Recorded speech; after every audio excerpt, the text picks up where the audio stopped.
Does high LDL and low HDL mean the tissues are consuming more cholesterol? Potentially, yeah. I mean, well, it depends. Low HDL is bringing it back, and high LDL. So it just depends on kind of where your trigs are at and where your inflammation's at. So it depends, right? So I want to know where your CRP's at. So I want to know numbers. So like, let's say your HDL is at, I don't know, 40, and your LDL is at over 200. Potentially. Yep, potentially. I don't look at it like that though. I just make sure the ratio is good, and if something's out of balance, I just try to make sure it's not out of balance due to inflammation.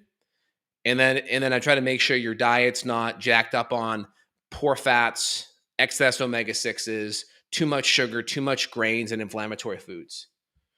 And so essentially triglycerides, you have glucose in your body and or fructose, your body will start to convert a lot of those sugars and carbohydrates typically into triglycerides. That's what tends to happen with trigs. So you have cholesterol in your body. Your cholesterol is going to get used by your body. They're going to get transported into micelles, which get transported throughout the body. And then you have your LDL, which go from the out to the liver to the body, and then HDL back from the body to the liver. And your trigs are typically going to be the parts of the carbohydrate, typically that get converted into fat. Good questions there. Is it true that if you're healthy and you eat a meal, it shouldn't affect your energy, ideally make you tired or give you energy? It depends. I mean, ideally, a good meal should give you energy. That's ideal. That'd be nice. I would say two things affect the meal, and you can see it on Thanksgiving. Just the size of the meal. Just eating a bigger meal can make you tired. That's one. So just too much food make you tired. They say the tryptophan in the turkey, yeah, but it's not so much where it should make you tired. Typically, it's the size of the meal, and the next thing is carbohydrate. Lots of carbohydrate increase insulin.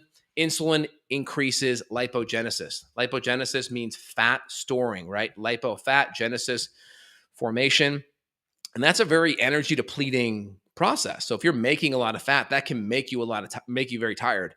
And then of course, if you're having a reactive hypoglycemic issue and you eat too much carbs, your blood sugar can also crash, and that can cause you to get tired or shaky or jittery or anxious. So those are all potential possibilities there.